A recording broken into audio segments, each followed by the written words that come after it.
A team of scientists recreated conditions in space in a chamber. They formed the building blocks of life in their chamber, an organic residue that showed a link between space conditions and the ingredients for life on Earth. We are exploring this cosmic discovery next on this episode of Technology Today. We live with technology, science, engineering, and the results of innovative research every day. Now, let's understand it better. You're listening to the Technology Today podcast, presented by Southwest Research Institute. From deep sea to deep space, we develop solutions to benefit humankind. Transcript and photos for this episode and all episodes are available at podcast.swri.org. Share the podcast and hit that subscribe button on your favorite podcast platform. Hello and welcome to Technology Today. I'm Lisa Pena. Today we are talking to SwRI space scientist Dr. Danna Qasim. She and a team of researchers are working to understand how key building blocks of life may have become encapsulated in solar system objects like asteroids. Part of their research involved recreating space conditions in a chamber. During their experiment, they made an organic residue composed of the building blocks of life, and they learned more about how conditions in space play a vital role in forming the material. Such intriguing work. We're eager to learn more about it. Welcome, and thank you for being here, Danna. Hi, Lisa. Thank you for having me. Okay, so there's a lot to understand here. So we want to start with a quick biology lesson. What are the building blocks of life? The building blocks of life, in the way that I describe it, are essentially molecules that are fundamental to either creating or sustaining life. So, for example, the muscles in our body, we eat protein to gain muscle. And protein is made up of amino acids, and amino acids are made up of amines. And so these amines and amino acids, which eventually make up protein, which then help us gain muscle, that's what we would consider examples of the building blocks of life, because they're fundamental to sustaining life. Our focus today will be on those amines and amino acids. So where are amines and amino acids found on Earth? I would guess everywhere, but I'll let you tell us. Yeah, so they're essentially everywhere out in nature. Notably, there's a lot of different types of amino acids, but there are only 20 amino acids that are used in biology, used in nature. And so those amino acids are in our bodies, in our pets, everywhere out here on Earth. They're not rare here on Earth. Why do we want to know how the building blocks of life, these amines, these amino acids originated? Why do we want to find them in space?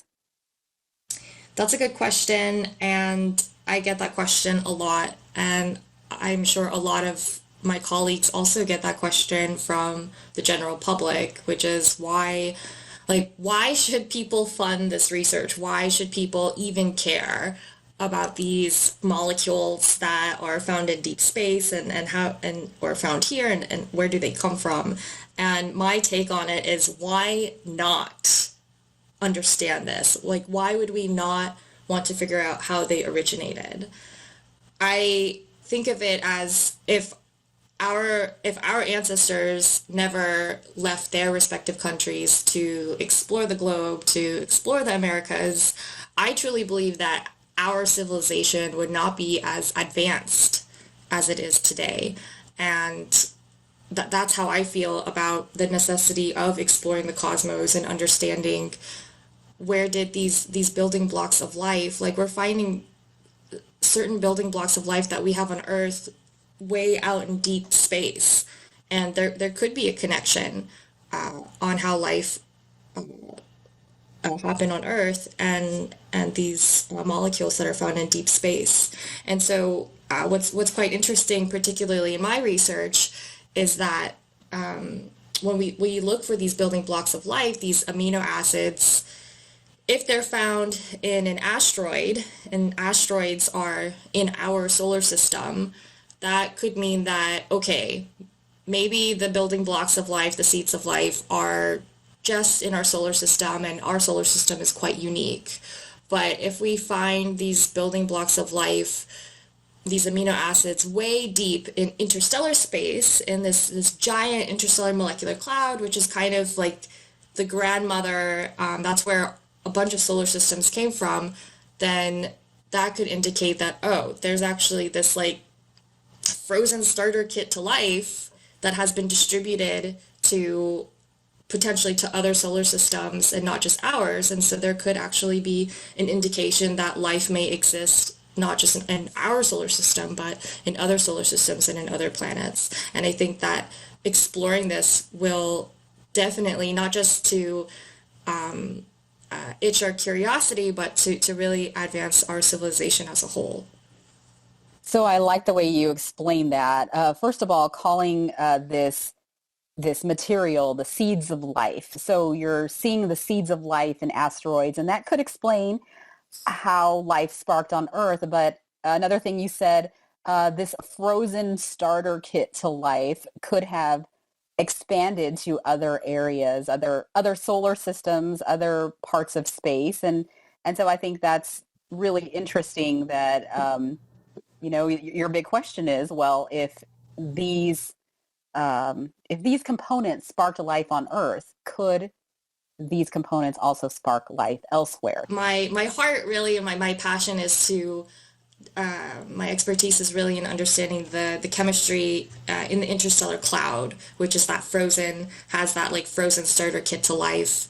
And what I find so unique about studying interstellar chemistry is that it is really where everything came from, where our star came from, where the solar systems came from, where the planets came from. And so whatever is found there is kind of like giving us indication that, okay, that those ingredients may be spread out elsewhere as well. And we may not be alone. So let's get into that. Let's talk more about asteroids and the interstellar cloud. Okay, first of all, what role do asteroids play in the formation of these building blocks of life? Meteorites, a lot of meteorites. So meteorites are essentially these dust particles that fall through the Earth from space, and they land somewhere on Earth, and people collect them, and they analyze what's in the meteorites, and they find these like building blocks of life. And a lot of these meteorites come from asteroids, and they also come from comets. But there's a lot of studies on a strong link between meteorites and asteroids.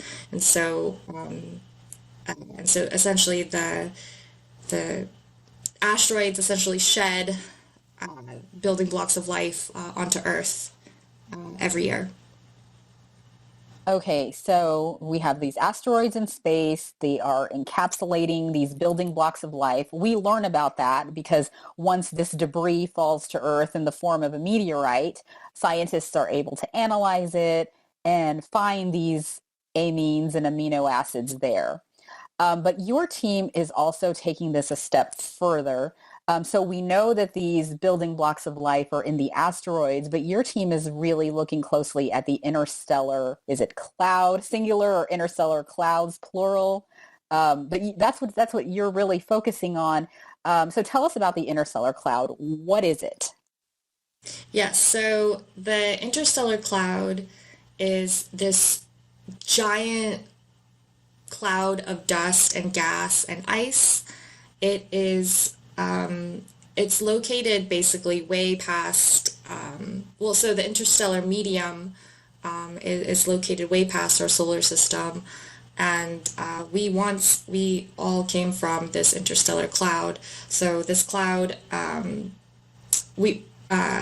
years back, people thought, okay, there's nothing in this cloud, but there's actually a lot of rich chemistry there, and what happens is that eventually this cloud will collapse under its own gravity, and this cloud will give birth to a star, to multiple stars. And then these stars will eventually have dust and accreting around it, and then that dust kind of simplistically will just come together, and then you start forming the planets and solar systems, and you have comets and you have asteroids. And so this interstellar cloud is kind of the grandmother of it all, in that it's what where everything essentially that we have here comes from. So is it like is it the space between the planets and the asteroids? Is it in between the stars? Is it like that of what we think of as empty space in space, the blackness? Exactly.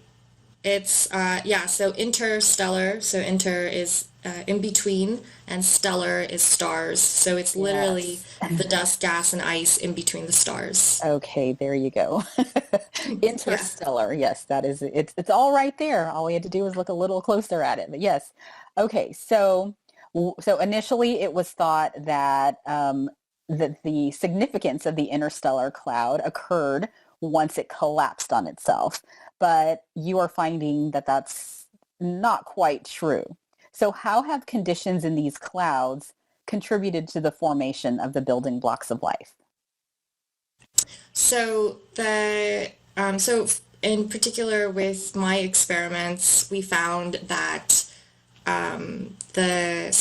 we created different types of amino acids, and we created them under interstellar space conditions, and then we processed them under asteroid relevant conditions. And what we found was that if you process them under asteroid relevant conditions, it didn't matter what type of conditions we were processing them under.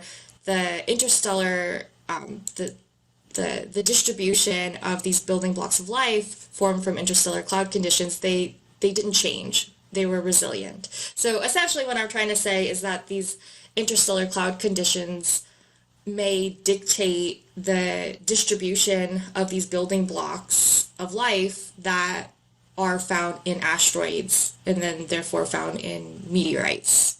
So these conditions may be quite influential to the building blocks that we'll be measuring from meteorites and sample return materials.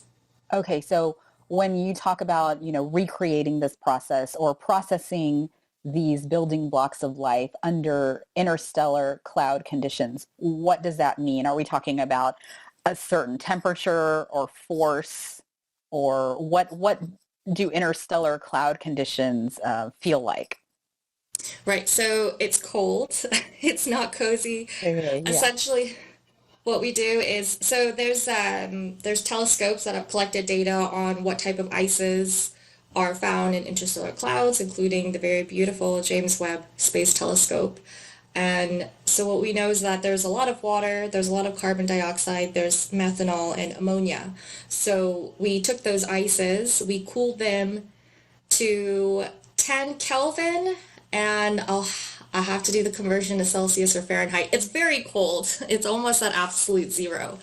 And we then bombard them with very high energy protons to simulate cosmic rays that are all over our universe, striking. There's tons of radiation in space.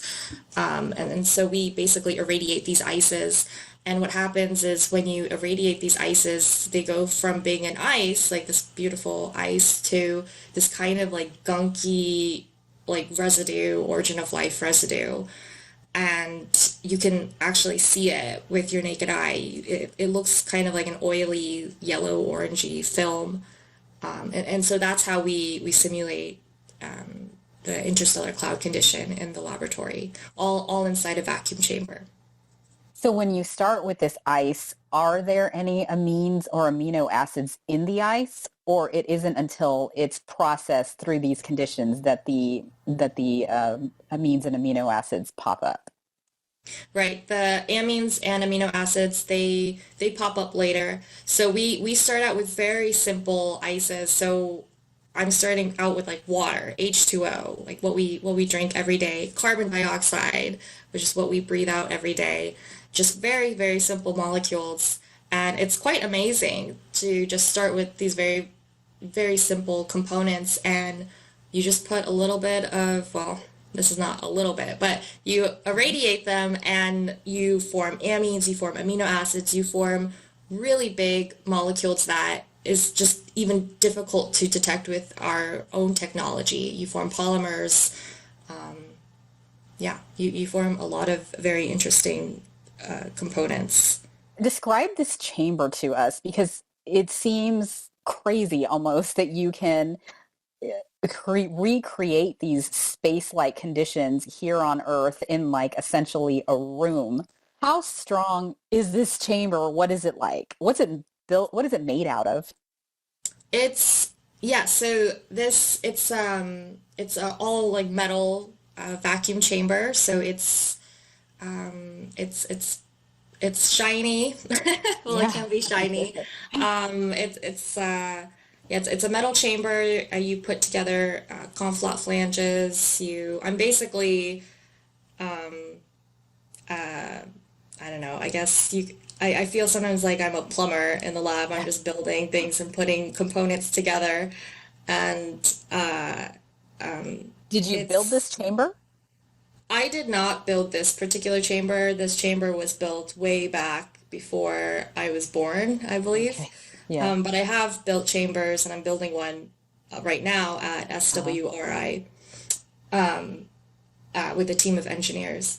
And so the chamber itself is we want to get rid of all the stuff that's in air. So we pump it down. So we use a turbomolecular pump. And this turbomolecular pump is essentially the blades are so fine that it like literally kicks out molecules and atoms out of the vacuum chamber. And so you have a very, very, very low pressure. And in that case, you're able to just really study the ice chemistry and not the ice chemistry with all these air contaminants. So the purpose is you're showing what might be happening in space, how these building blocks of life form in asteroids. So the chamber and the conditions in the chamber represent the interstellar cloud. So we form an interstellar ice in the vacuum chamber at the temperatures of an interstellar cloud, and we irradiate the interstellar ice analog in the vacuum chamber. And then when we're done, when we pull out it goes from an ice to a residue. That whole thing is simulating what would happen in an interstellar cloud. But for the asteroid is actually really hot. The asteroid is actually, it has liquid. It's the ice is essentially melts on the asteroid, and and so you actually have liquid aqueous chemistry on these asteroids. And so what we did was we took our interstellar residue, gunky residue, and then we immersed it or we put it into a liquid in water, and that's how we simulated asteroid conditions. Oh, okay. So the thought is maybe that this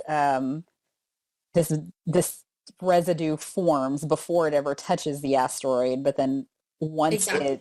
okay, so it's already formed when it intermingles with the asteroid and the liquids in the asteroid, and then it kind of becomes submerged in the asteroid water. And then that's how it kind of gets encapsulated in there. Yep, Okay. that's how we don't have direct proof of it, but that's the evidence. The evidence is leading to that, and that's what we're Oh, trying to explore and simulate. okay. All right. So really amazing stuff you're doing in a lab, creating this residue that holds the building blocks of life. So, and you described it a little bit to us, but if you could tell us more about this organic residue. I've heard it called the goo of life. Can we call it that? What does it Yes, look like? What does it feel like? yes, I also call it this like gunky goo Uh, stuff of life. I did not touch it, but I was yeah. nervous. I didn't really want to touch it, but I looked at it, and it's really beautiful. It really makes you feel closer to this type of research. And I think it kind of goes back to the question of why do we care to understand the origins of these amino acids, these building blocks of life in deep space? And when you just look at it, this this gunky residue that you formed, and it's like, wow, like I just simulated something that like this may exist out in deep space, and it kind of looks like the gunk that may be in participating in the origin of life here on Earth. And so it definitely made me feel like a believer more, Yeah. and that there could be a very strong connection to what's out in deep space and what we have here on Earth. So that's amazing. So it's a beautiful, gunky residue. Yes, it's very beautiful. So we do have a picture of it, so I'll make sure that that ends up on our episode 52 webpage for our listeners to see it. But the picture we have, it's in this little tube, or it's in this it's in this little container, and it's just a slight amount. So how much or what does it take to make that little amount? I mean, or how can you make more of it? It takes me maybe like half a day to make the residue to which you can really look at it. I think that picture particularly had a lot. So if I was super enthusiastic and wanted to stay in the lab for days and days, I could probably make a lot of residue, but I have a life, so Yeah. If I'm not you gonna had the stay. time of an interstellar cloud, you might Oh have my more time. goodness. All of Exactly. eternity, you might have more time to make more. Yeah. Okay.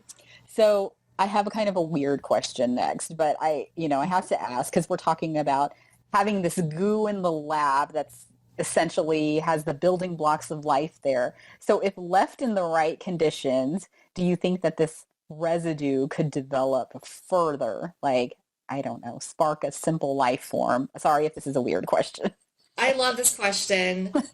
It's very creative. It makes me get creative, which in a different type of creativity that I don't get the opportunity to do so. I would love to explore that. And it's a question that a certain a group of colleagues are exploring that, trying to we are that is really like the golden question, like the $1 million, $1 billion question is what is the link between these, gunky residues and actual life? And I would that's what we're trying to do when we're pairing, like when I did this experiment where I was simulating interstellar conditions and asteroid conditions. That's us making the link between the interstellar cloud to the asteroid. And now we should have more collaborations between like someone, myself as an astrochemist, and I would love to collaborate with maybe a biochemist, or someone who understands more of, what does it take to actually kickstart life. I just have some of these basic ingredients, but I need to work with a chef. So yeah, if anyone's out there listening, I would love to Explore pursue this further. further. Yeah. So is there like an ethical component to this? Is there like a place where maybe you wouldn't go past, or do you have does anything give you pause to want to take this further as far as, the ethical side of things? Yeah, like being another Dr. Frankenstein. Yeah. That's what I think of. Yeah, it's it's also a topic I feel nervous sometimes to talk about too, because everyone has a different perspective on this situation of ethics. I'm just super excited and curious. I am that like nerdy, curious scientist that just wants to push the limits, and that's where my brain is. And I'm not thinking that far because I almost feel like, oh, like it's never gonna happen. I'm never gonna make that connection to going from prebiotic to actual biology all in one go. I think I'm more excited of the idea if that Yeah. were to happen. Do you get any pushback with the work you're doing? I do feel supported. But I do get pushback. I have had articles, I've had emails where people are not happy that I'm studying this kind of research. Yeah, not everybody's happy, but Yeah. I So, appreciate the support that I get. so let's talk about the first time that you whipped up this organic residue. What was that like? Did you know what you were going to get? Were you surprised? Yeah, so I wasn't super surprised because people they've done this before me. This making these residues have been done in the past. Not the only, but a big difference that I had done was I had then taken these residues and processed them under asteroid conditions, and that was the unique aspect of this, was taking it from the interstellar cloud to the asteroid. But going back to looking at this stuff, I guess I wasn't too surprised on paper, but it's just so, like I said, it's beautiful to look at.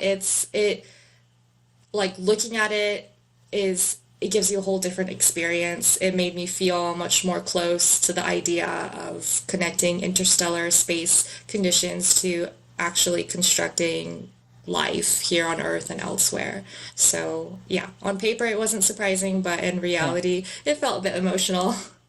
Yeah, it's got to be probably something that you were looking forward to, and then it came to fruition. So that had to have been a big moment for you. Yeah. So in addition to creating this residue in the lab, this material that encapsulates the building blocks of life, you are part of an international team that has used the James Webb Space Telescope to study ices that exist in the darkest regions of the interstellar clouds. So why is this significant? Yeah, so this was a very exciting project. I feel so grateful that I had people who thought of me and thought that I would be a good addition for this James Webb Space Telescope project. And so you know who you are, and I'm thanking you on this podcast. And the reason that what makes this particular observation so unique, and looking into this like dark side of chemistry in these interstellar clouds, is before the James Webb, we could look at these interstellar clouds and we saw these ices before, but you needed a very highly sensitive telescope to look deep, like way deep into the cloud. You can think of it as like if you have this this dust cloud that is just like it gets thicker and thicker like the deeper you go. And so with like if you have a flashlight, you can't see the deepest regions. And so the deepest regions are really cool because it's very cold and there's a lot of ice and there's a lot of chemical complexity. But we weren't able to see that before because we just didn't have a telescope that could detect the light that would be coming out from these clouds. And now we do. We have the James Webb, and now we're able to basically look at this whole like new like treasure chest of ices, this new inventory of ices that we haven't been able to probe before. And so we have a more complete understanding of the chemical complexities in these interstellar clouds. And how does that work link back to the other project we've been talking about? You know, you mentioned you're getting a better view of these interstellar ices. Why is that important to understanding the building blocks of life again? Yeah, so there's a number of things. So some of the things that we saw and some of the things that we didn't see. Those are both two very important things. So one of the things that we saw it wasn't full evidence, but we saw a strong case for more complex organics like ethanol. So ethanol is the type of alcohol that you would find in beer and wine, for example. So there's alcohol deep in these interstellar clouds, Hmm. and that's it. that's getting closer to, that's part of the building blocks of life. And so we're finding these bigger complex organics in these clouds, indicating that okay, maybe some of these complex organics have been passed down from the cloud to the asteroid, and from the asteroid to planets. And then there are things that we didn't see. So for example, there's a total amount of sulfur. So sulfur is an element that's it doesn't smell great. It smells like rotten eggs, but it's important to life. It's considered a biogenic element, and we only detected 1% of the sulfur that we were expecting. Still, even when we go deep into this cloud, we are still only detecting 1% of the sulfur that we are expecting. So 99% of the sulfur in these interstellar clouds is missing. We don't know where it is, where it's locked up.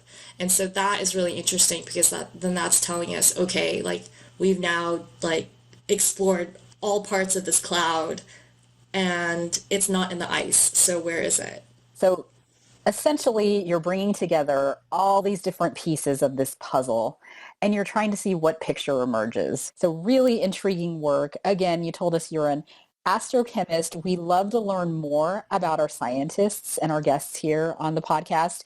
So would you mind sharing a little bit about your background? How did you end up researching this particular area of space science?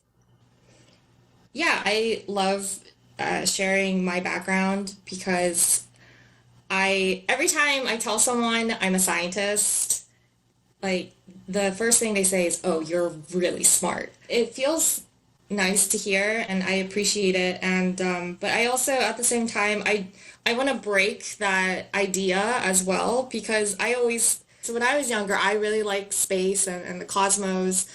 But school was really challenging for me, and I didn't have that teacher that was like, oh, like that teacher motivated me to be a scientist. Like, no, like I would actually get in trouble frequently, and not frequently, but I got in trouble, and I didn't have the best grades, and I actually have a diagnosed like language disorder. It's hard for me to sometimes follow directions in speech, and I'm much better at teaching myself. So anyways, I never really considered myself as a smart kid. And, but I grew up thinking, oh, well, if you want to be a scientist, you have to be very smart, because that's what everyone says. And so, but I did have a mentor who was an astrochemist. And that was the first person that gave me that reality that, like, no, like, you don't, like, the perspective of your teachers and your peers or your parents, your family, doesn't matter. It's just, if you have the motivation to do this, you can. So that is what basically made me feel confident to be a scientist. And so I went to college and studied astronomy and chemistry. And then I went to graduate school, and I enrolled in a PhD program, and I got kicked out. I got kicked out after 1 year in a PhD program. I was told basically I wasn't qualified, and I just didn't listen, and I felt like I was smarter than that, and I felt very accomplished, and I felt that I could, if I was just in the right hands with the right people, that I could pursue this. And so I did. And I ended up doing really well somewhere else. I went out to the Netherlands. I got my PhD. I won a few dissertation awards from my time there, and then did my postdoc at NASA Goddard, and got some beautiful articles out of there, and now here I am at SwRI as a space scientist. So I love sharing that background, because it's not what people think of as a scientist. Yeah, what a great story, and I think a great example for students today. I love the lesson there that you shared. Don't let others define who you are. And it was your motivation, your perseverance, and I think your curiosity that kept you moving along. So thank you so much for sharing that personal story. So where do you think this work will lead? What's next to unlock? Yeah, there's so much to unlock, and this is a beautiful era to be in as a scientist because of all these different space missions that are heading out to Jupiter and to soon to Uranus. Voyager's out already in interstellar space.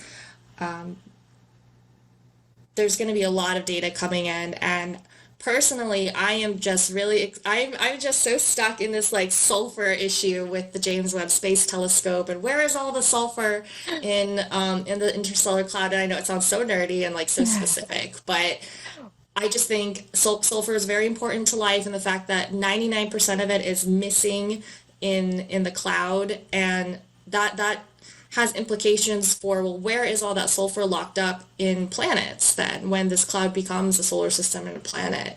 And how does that sulfur chemistry happen? And so that's what I'm specifically going to investigate at SwRI, is this like sulfur issue. Where did all the missing sulfur go? And I'll be studying that in the laboratory, and then that will help with understanding some of the data from the James Webb Space Telescope. Where is the sulfur? I feel like we need t-shirts and bumper stickers and make it a whole thing. Yes. I have no doubt you're going to find it, Dr. Danna Qasim. Thank you. Let us know when you do. We'll have to have an update. All right. Well, truly such extraordinary research and world-changing work you are doing at SwRI. I am so curious to see where your work leads and what you uncover in the future. So thank you for sharing your knowledge and findings with us today, Danna. Yes, thank you so much for having me. I really enjoyed this.